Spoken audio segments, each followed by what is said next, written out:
네, 오늘의 말씀의 제목은 끝나지 않은 사명입니다. 끝나지 않은 사명. 사도행전 28장 25절에서 31절의 말씀을 근거로 오늘 말씀을 나누도록 하겠습니다. 오늘은 드디어 이제 사도행전 마지막 시간이 되겠습니다. 사도행전의 마지막 부분을 여러분과 나누면서 은혜를 누리고자 하는데요. 오늘 사도행전 마지막 부분의 내용은 두 가지 내용입니다. 뭐냐 하면 이제 멜리데 섬에서 로마로 가서 이제 로마 교회 성도님들을 만나는 장면. 그게 한 부분이 되겠고 또 한 부분은 이제 로마에 있으면서 2년간 구금 생활을 하죠. 가택 연금이 되어서 재판받기 전에 2년간의 구금 생활을 합니다. 그 생활에 대한 내용. 그렇게 두 가지 내용이 기록되어 있으면서 이제 사도행전은 마무리가 되는 것입니다. 자, 그렇다 그러면 과연 이 마지막 부분에서 우리 가운데 주시는 메시지는 무엇인가 함께 나누면서 은혜를 누려보고자 합니다. 첫 번째로 로마로 가는 여정을 살펴보면서 은혜를 누리고자 합니다. 이제 멜리데 섬에서 3개월을 잘 지내고 그 멜리데 섬에 있는 원주민들, 이제 성경에 원주민이라고 되어 있다 보니까 아프리카 옛날 원주민들을 생각할 수 있는데 그게 아니라 멜리데 섬에 있는 그냥 도시 사람들이에요. 도시 사람들이고 추장이라고 얘기하니까 이게 옛날 그런 아프리카 추장 이런 걸 생각할 수 있는데 그게 아니라 그냥 도시의 대표. 그런 분들이 이제 필요한 물건들 다 이제 채워주고 해서 배가 이제 떠나게 됩니다. 그런데 원래 타고 왔던 배는 다 파손이 됐죠. 그래서 알렉산드리아에서 로마로 가는 다른 배를 타고 이제 276명이 떠나게 됩니다. 그 276명의 구성을 보면 사실은 뭐 일반 그 배에 타는 사람들, 비즈니스 때문에 배에 타는 사람들도 있었을 테고, 그 다음에 이 백부장 율리오가 이끄는 죄수들, 그 죄수들에는 사도 바울 일행이 있었고, 그리고 진짜 이제 죄수들이 있었죠. 사도 바울은 이제 미결수 신분으로 로마 재판을 받으러 가는 거였고 나머지 죄수들은 이미 거의 판결이 나서 로마의 원형 경기장에 던져질 그런 죄수들인 거죠. 그런 죄수들을 이끌고 율리오가 가고 있던 것이고 그리고 이제 군인들이 있었고 배의 선원들이 있었고 그렇게 해서 이제 276명이 되었던 것이죠. 자, 이들이 이제 멜리데 섬을 떠나가지고 이탈리아 남단에 거의 그 못하고 붙어 있는 섬, 시칠리아 섬이죠. 시칠리아 섬의 수도 시라쿠스에 도착을 하게 됩니다. 거기서 이제 3일 있다가 다시 이제 또 배를 타고 이제 무토로 가게 됩니다. 그래서 바로 처음에 만나게 되는 항구 도시 레기온에 또 도착하게 됩니다. 그래서 레기온에서 또 하루를 머물고 또 다시 배를 또 계속 타가지고 나폴리 옆에 있는 보디올이라고 하는 항구 도시, 지금으로 치면 보치올리인데 거기에 이제 도착하게 되는 거예요. 거기까지 이제 배 타고 오는 곳이고 거기서부터는 이제 육로로 해서 로마로 가는 겁니다. 그러니까 보치올리까지 오고 나서는 다른 사람들하고는 헤어지고 이제 백부장 율리오가 죄수들만을 딱 데리고서 이제는 걸어서 바로 자신들은 이제 말을 타고 죄인들은 걸어서 로마까지 행진을 해 쭉 올라가는 겁니다. 자, 이제 사도 바울도 이제 걸어서 쭉 올라가는 거죠. 그 걸어가는 그 길이 바로 이제 비아 아피아라고 유명한 길이죠. 아피아 대로라고. 이탈리아를 남북으로 관통하는 제일 큰 그런 대로이고 그 길을 따라서 쭉 올라가는 거예요. 이 보치올리서부터 로마까지의 그 거리는 저희 여기서부터 한 멕시코 국경까지의 거리 그 정도 돼요. 거기를 이제 걸어가니까 한 4, 5일 정도 이제 걸리는 거리예요. 쭉 걸어 올라갑니다. 그러다가 여기서부터 한 디즈니랜드 있는 정도 거기까지 왔을 때 그쯤에 한 마을이 있는 거예요. 거기가 마을이 있는데 아피아 광장이라고 하는 휴게소도 있고 마을도 있는 지점인데 거기서 이제 하루를 묵게 됩니다. 그리고 거기서 쉬게 되는 것이죠. 그런데 로마 성도들이 거기까지 와가지고 여기서 그 애너하임까지의 거리가 꽤 되죠. 하루 정도 길인 거예요. 걸어가게 되면. 그러니까 하루길을 로마 성도들이 걸어가지고 사도 바울 만나려고 거기까지 온 거예요. 그래가지고 그 아피아 광장에서 사도 바울 일행하고 이제 로마 교회 성도하고 드디어 만나게 되는 겁니다. 자, 이 로마 교회 성도를 드디어 사도 바울이 만나면서 얼마나 감격스러웠을까. 이 만나는 장면을 통해서 우리가 한 두 가지 은혜를 받기를 원합니다. 첫 번째는 뭐냐면 끝내 약속을 이루시는 하나님. 끝내 약속을 이루시는 하나님. 여러분, 사도 바울은 로마를 늘 마음에 품고 있었어요. 말씀을 한번 보죠. 사도행전 19장 21절의 말씀입니다. 시작. 일이 있은 후에 바울이 마게도냐와 아가야를 거쳐 예루살렘에 가기로 작정하여 이르되 내가 거기 갔다가 후에 로마도 보아야 하리라 하고.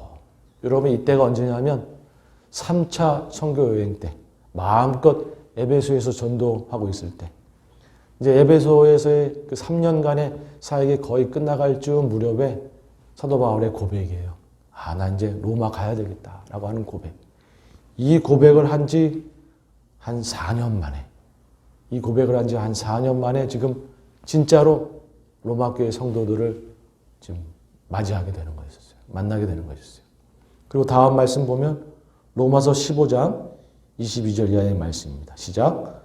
그러므로 또한 내가 너에게 가려 하던 것이 여러 번 맡겼더니 이제는 이 지방에 일할 것이 없고 또 여러 해 전부터 언제든지 서바라로 갈 때 너희에게 가기를 바라고 있었으니. 이 너희는 로마 교회 성도들이죠. 로마서를 쓴 때가 언제냐면 3차 선교 여행 때 에베소에 3년 사역을 마치고 고린도에 가서 한 3개월 있다가 이제 예루살렘에 가서 잡히게 되는데, 그 고린도에서 3개월 있을 때 이제 선교 여행 중에 마지막으로 쓴 편지가 로마서예요. 그래서 로마 교회 편지하면서 이제 내가 이쪽에서는 선교 다 했고 이제 땅끝까지 가려고 하는데 그 전에 내가 로마 교회 들려서 너희들을 꼭 만나고 싶다 이러면서 편지 썼던 것이죠. 이렇게 편지 쓴 지는 한 3년 한 반 만에 진짜로 로마 교회 성도를 만나게 된 거였었죠. 그리고 사도행전 23장 11절 말씀 함께 있습니다. 시작. 그날 밤에 주께서 바울 곁에 서서 이르시되 담대하라. 내가 예루살렘에서 나의 일을 증언한 것 같이 로마에서도 증언하여야 하리라 하시니라. 아멘. 이때는 언제냐면 이제 예루살렘으로 3차 선교여행 끝내고 돌아가서 잡히게 되죠. 잡혀서 이제 고초를 당하고 있는 그 밤에, 이렇게 잡혀서 힘들고 있는 그 밤에 주님께서 나타나셔서 아니다. 너는 로마로 가야 될 것이다. 로마로 가서 너는 복음을 전해야 될 것이다. 이렇게 주님이 친히 말씀해 주셨던 것이죠.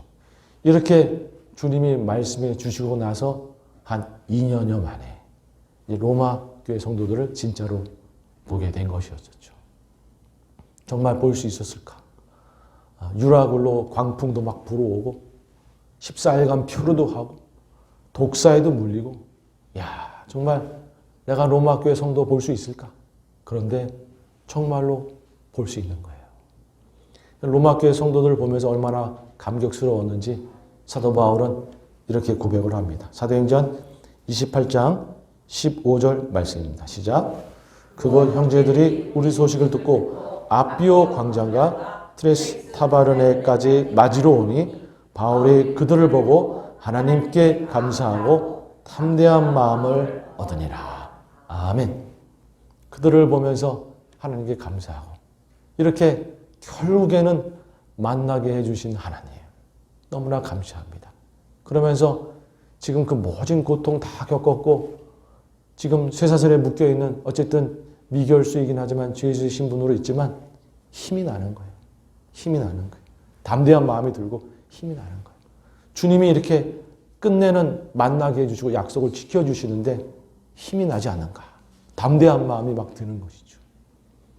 여러분, 우리 주님은 반드시 약속을 이루어 주시는 분인 줄로 믿습니다.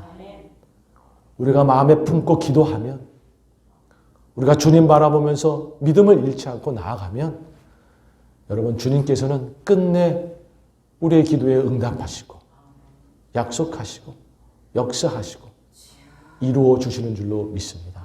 아멘. 우리 개인적으로도 마찬가지고 우리 교회적으로도 여러분 저희가 정말 이 교회의 부흥을 위해서 계속 기도하고 있지 않습니까? 끝내는 약속을 이루어 주실 줄로 믿습니다. 아멘. 여러분 주님은 약속을 이루시는 분이신 것이죠. 사도 바울도 그 예루살렘에서 잡혀 있을 때 과연 내가 로마까지 갈 수 있을까? 그런데 밤에 나타나 주님이 또 격려해 주시고 유라굴로 광풍에 막 휩쓸리고 독사에 물리고 과연 될 수 있을까? 그러나 믿음 잃지 않고 계속 달려나아갔던 것이죠. 그랬더니 주님께서 끝내 만나게 해 주시더라. 여러분 우리 주님은 반드시 응답해 주시는 분인 줄로 믿습니다. 그 주님을 믿고 오늘도 우리가 기도하며 나아갈 때에 우리가 다 응답을 누릴 줄로 믿습니다. 두 번째로 우리가 이 장면을 보면서 은혜를 누릴 수 있는 건 무엇인가 하면 천국에서 맞이해 주실 예수님을 우리가 느낄 수 있다는 것이죠. 여러분 사도 바울은 그 아피아 그 대로를 다 걸어가면서 무슨 생각을 했냐 하면 나의 달려갈 길을 다 달려가고 나면 저 로마 성도들이 지금 나와서 나를 맞이해 주는 것처럼 예수님이 나를 맞이해 주시겠지. 여러분 사도 바울은 그 길을 걸어가면서 그 생각을 했던 거예요. 여러분 그 아피아 대로는요 아무나 막 걸어가는 길이 아니라 그 로마의 장군들이 승전한 장군들이 행진하면서 걸어갔던 길이에요. 사도 바울이 비록 지금 쇠사슬에 묶여 있긴 했지만 모든 것들을 다 이겨내고 거기를 당당하게 승전한 장군처럼 걸어가고 있던 것이죠. 여러분 우리가 마지막 때 천국문으로 그렇게 걸어갈 때 주님께서 나와 우리를 맞아 주실 것입니다. 아멘. 여러분 믿으십니까? 아멘. 디모데후서 4장 7절 이하의 말씀을 함께 있습니다. 시작. 나는 선한 싸움을 싸우고 나의 달려갈 길을 마치고 믿음을 지켰으니 이제후로 나를 위하여 의의 면류관이 예비되었으므로 주곧 의로우신 재판장이 그날에 내게 주실 것이며 내게만 아니라 주의 나타나심을 사모하는 모든 자에게도니라. 아멘. 이렇게 고백했던 우리 사도 바울이 나의 달려갈 길을 다 마치고 나면 주님께서 날 맞아주시고 의의 면류관으로 날 씌워주시고 그렇게 하지 않겠는가. 아마 그 아피아 대로를 걸어가면서 그는 그 상상을 하면서 지쳐있는 몸이지만 당당하게 걸어갔을 거예요. 우리 하 집사님도 기도하시고 우리가 다 아는 것처럼 우리 고 강정숙 집사님께서 이제 며칠 전에 하나님 품으로 가셨는데 참 안타깝고 마음이 뭐라고 표현하기가 참 힘듭니다. 정말로. 우리가 며칠 전에 제가 가서 그 예배도 같이 들으면서 그때 봤을 때만 해도 저와 대화도 하시고 뭐 다 그랬는데 이렇게 갑작스럽게 가실 거라고는 생각을 못한 거죠, 사실은. 근데 이렇게 가시니까 너무 가슴이 아프고 정말 하나님의 위로가 강 집사님을 비롯해서 모든 가족에 가득하기를 기도합니다. 그러나 한편으로 우리가 감사한 것은 우리 강정집 집사님이 천국문으로 걸어가셔서 우리 주님이 맞이해 주셨을 것이고 의의 면류관을 씌워 주셨을 것이고 지금은 주님 품에 계실 거니까 그거 생각하면 또 한편으로 감사한 것이죠. 이 땅에서의 모든 짐 다 이제 털어버리고 거기서 편안히 쉬실 걸 생각하니까 감사한 거죠. 여러분 우리도 그 소망을 품고 오늘을 믿음으로 나아가야 될 줄로 믿습니다. 우리가 오늘 하루의 그 믿음의 싸움을 잘 해나가면서 끝까지 믿음 잃지 않고 그렇게 나아가다 보면 저희들도 결국에는 천국문에 다다를 것이고 주님께서 우리 맞아주실 것이고 의의 면류관 씌워주실 것이고 여러분 그렇게 하늘에서 쉬는 날이 그런 날이 있을 줄로 믿습니다. 여러분 이 소망, 이 믿음을 가지고 사도 바울이 그 아피아 대로를 당당하게 걸어갔던 것처럼 오늘도 우리가 당당하게 믿음으로 걸어가는 저희 모두가 되기를 주님의 이름으로 축복합니다. 자, 이제 두 번째 장면은 뭐냐면 로마에서의 2년간의 구금 생활입니다. 참 사도행전이 어떻게 보면 정말로 급작스럽게 마무리가 돼요. 마치 요즘 드라마들의 시즌 1 끝나는 것처럼 뭔가 아쉽게 끝나는 것처럼 급작스럽게 마무리가 되면서 끝나죠. 그 2년간 로마에서의 생활은 두 가지 내용밖에 기록이 없습니다. 한 가지 내용은 뭐냐면 사도 바울이 로마에 도착하자마자 한 것은 뭐냐면 로마에 있는 유대인 지도자들을 이제 부릅니다. 그들을 만나는 장면 하나. 그리고 로마에서의 구금 생활을 딱 두 줄로 정리한 것 하나. 그게 다거든요. 이 로마에 있는 유대인 지도자들을 부릅니다. 이제 사도 바울도 그때는 벌써 60이 가까운 나이였기 때문에 원로에 속하기 때문에 이제 로마에 살고 있는 유대 지도자들도 만나러 나오는 거죠. 사도 바울을 만나게 됩니다. 사도 바울이 이야기하죠. 나는 결코 율법을 어긴 적이 없다. 나는 절대로 유대인들을 비방하거나 그런 적이 없다. 나는 오직 하나님 말을 온전히 섬겼다. 그래서 로마 군인들이 나를 무죄로 풀어주려고 했다. 그런데 유대에 있는 유대 지도자들이 반대하고 나서고 나를 죽이려고 해서 어쩔 수 없이 내가 이 상고를 해서 지금 로마에 오게 된 것이지만 결코 내가 유대인들을 뭐 고소하고 고발하고 그들을 미워하고 결코 그런 게 아니다. 어쩔 수 없이 나의 목숨 부지를 위해서 상고한 것이지 난 율법을 어긴 적도 없고 그들을 미워한 적도 없다. 결코 오해하지 말아달라. 나는 우리가 다 기다리는 메시아, 그 메시아에 대해서 이야기한 것뿐이고 그 메시아가 이미 오셨고 나는 그분을 믿는다라는 이야기를 한 것뿐이다. 라고 변명 아닌 변명을 하게 되는 것이죠. 그랬더니 정말 다행히도 그 로마에 있는 유대인 지도자들이 우리는 유대에서 벌어진 일을 하나도 모른다. 너에 대한 소식도 잘 모르고 그 얘기를 우리한테 전해준 것도 없으니까 너한테 직접 듣고 판단하겠다. 다시 약속을 잡고 오겠다. 그리고 그 유대인 지도자들이 돌아갔다가 며칠 후에 약속을 잡고 다시 옵니다. 그래서 그들에게 사도 바울이 복음을 전하게 되는 거예요.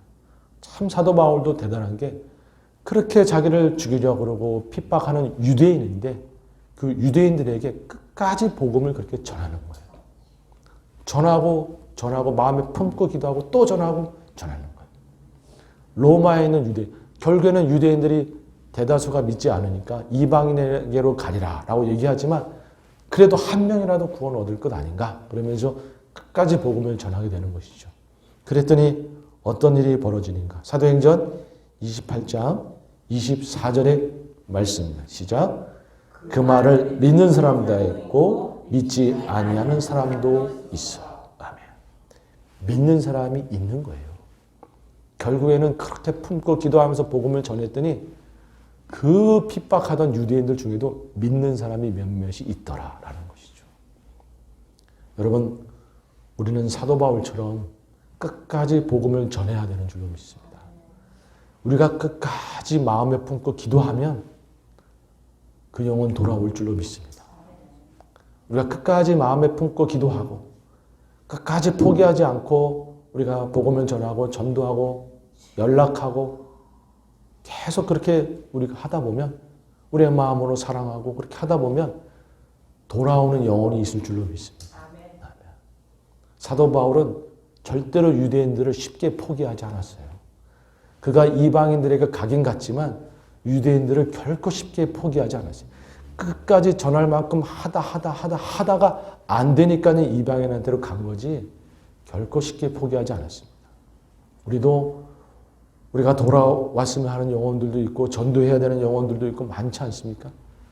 우리가 끝까지 마음에 품고 기도하고 복음을 전하고 하다 보면 돌아오게 될 줄로 믿습니다. 그러한 믿음으로 끝까지 복음을 전하는 저희 모두가 되어야 될 줄로 믿습니다. 그리고 이제 사도 바울의 그 2년간의 구금 생활 딱 두 줄로 정리된 마지막 기록 한번 읽어보죠. 사도행전 28장 30절 31절입니다. 시작. 바울이 온 이태를 자기 셋집에 머물면서 자기에게 오는 사람들을 다 영접하고 하나님의 나라를 전파하며 주 예수 그리스도에 관한 모든 것을 담대하게 거침없이 가르치더라. 아멘. 이렇게 하고 사도행전은 끝이 납니다. 2년 동안, 이태 동안, 2년 동안 자기에게 오는 사람들한테 복음 다 전하면서 그렇게 담대하게 복음을 전하더라. 그리고 끝이 나요. 여러분, 사도 바울에 대한 기록은 여기서 끝났지만 사도 바울의 선교는 끝나지 않았습니다. 이렇게 기록에는 없지만 2년의 구금 생활이 끝나고 나서 드디어 이제 재판을 하게 되는 것이죠. 그런데 재판에 유대인들이 안 나옵니다. 그래서 재판이 무효가 되고 사도 바울은 풀려나요. 왜냐하면 유대인들이 와서 이제 같이 할 때, 고소인들이 와서 할 때에 로마법은 아주 엄격합니다. 만약에 고소인들이 패소를 하거나 고소인들이 거짓으로 고소하거나 이렇게 됐을 경우에는 유대인들한테 심한 벌이 주어지게 돼 있어요. 괜히 잘못 사도 바울 이렇게 했다가 자기들한테 해가 올 것 같으니까 2년 뒤에 재판이 있을 때 유대인들은 안 나타나요. 그렇게 해서 사도 바울의 무죄로 풀려나게 됩니다. 여러분, 사도 바울은 무죄로 풀려나고 나서 끝났느냐? 아니요. 그러고 나서 또 복음을 끝까지 전하는 거예요. 헬라 지역 중에 자신이 가지 않았던 지역이 혹시 있나 해가지고 헬라 지역의 마지막 가지 않은 지역들을 다 돌아다니고, 그리고 마음에 품었던 곳 어디죠? 서바나, 스페인. 결국에는 스페인까지 가서 복음을 전합니다. 자신의 사명이 끝나지 않았기 때문에 끝까지 복음을 전하는 거죠. 이 서바나까지 가서 복음을 전했다라는 내용이 저희 성경에는 없어요. 그런데 그 외경 중에 클레멘트 1서라고 있습니다. 이 클레멘트라고 하는 분은 로마 교회 장로이고, 그래서 로마의 클레멘트라고 하는데 베드로의 제자이기도 하고 아주 훌륭한 분이죠. 이분이 남긴 편지 중에 클레멘트 1서라고 있습니다. 그 1서의 5장 6절을 제가 읽겠습니다. 온 세상의 의로움을 가르쳐 주시고 서쪽의 가장 먼 곳에 이르러 통치자들 앞에서 증언하신 뒤에 그는 세상을 떠나 거룩한 곳으로 가셔서 인내의 본보기가 되었다. 이렇게 기록을 하시죠. 서쪽의 가장 먼 곳에 이르러. 여기가 어디겠어요? 서바나, 스페인. 사도 바울은 끝내 거기까지 가서 복음을 전하고 사명을 다 한 것이었죠. 결코 중간에 사도 바울은 멈추지 않았어요. 왜? 자신의 사명이 끝나지 않았으니까. 멈추지 않았어요. 사도행전 20장 24절의 말씀입니다. 시작. 내가 달려갈 길과 주 예수께 받은 사명 곧 하나님의 은혜의 복음을 증거하는 일을 마치려 하면은 나의 생명조차 조금도 귀한 것으로 여기지 아니하노라. 아멘. 여러분, 이랬던 사도 바울이기 때문에 서바나까지 가서 복음을 다 전하고, 사실은 그리고 사도 바울은 더 달려가려고 했었어요. 그런데 그만 네로 황제한테 잡히고 말죠. 로마에 이제 큰 화재가 일어났는데 이 네로 황제가 자신이 좀 그런 것을 이제 피해 보려고 그리스도인들이 이 불을 냈다. 그래서 그리스도인들을 대대적으로 핍박하게 되죠. 그게 AD 67년이었는데 그때 대대적으로 핍박할 때에 사도 바울도 네로 황제한테 잡히게 됩니다. 그래서 옥중에 이제 돌아가시게 되는 것이죠. 마지막으로 디모데 후서를 쓰고 돌아가시는 거예요. 여러분, 죽음이 그를 막아서 달려가지 못한 거였었지 사도 바울은 끝까지 달려가려고 했던 분이셨어요. 왜? 나는 주님께서 주신 사명이 있기 때문에. 여러분, 아직 우리에게 사명이 있는 줄로 믿습니다. 복음을 전해야 될 사명이 있고, 우리 교회가 할 사명이 있고, 우리 신령이 감당해야 될 사명이 있고, 여러분, 사도 바울이 목숨을 아끼지 않으면서 달려갔던 것처럼 저희도 끝까지 달려가야 되는 줄로 믿습니다. 우리가 세상에 살면서 여러 가지 어려움들도 있고 세상 일들도 있지만 우리 삶의 우선순위가 무엇인가? 우리가 가장 중요시 여겨야 될 것이 무엇인가? 다시 한번 우리를 돌아보면서 사도 바울의 그런 삶을 우리가 그 모델로 삼아서 그렇구나. 사명이 나의 인생에 가장 중요한 건 아닌가. 여러분, 저희도 이제 주님 앞에 가서 서야 될 텐데 사명 잘 감당하고 왔는가라고 이야기하면 뭐라고 대답해야 되겠습니까? 여러분, 우리에게 중요한 것은 사명인 줄로 믿습니다. 오늘이라는 시간이 있을 때 우리가 복음을 증거하고 주님의 사명을 감당하는 저희 모두가 되어야 될 줄로 믿습니다. 우리 마지막으로 아까 읽었던 디모데후서 4장 7절 말씀을 우리 마음의 결단으로 한번 다 같이 읽으시면서 오늘은 예배를 마치고자 합니다. 디모데후서 4장 7절 8절 만점 다 같이 한번 힘차게 읽겠습니다. 시작. 나는 선한 싸움을 싸우고 나의 달려갈 길을 마치고 믿음을 지켰으니 이제 후로는 나를 위하여 의의 면류관이 예비되었으므로 주 곧 의로우신 재판장이 그날에 내게 주실 것이며 내게만 아니라 주의 나타나심을 사모하는 모든 자에게도 니라. 아멘. 기도하겠습니다.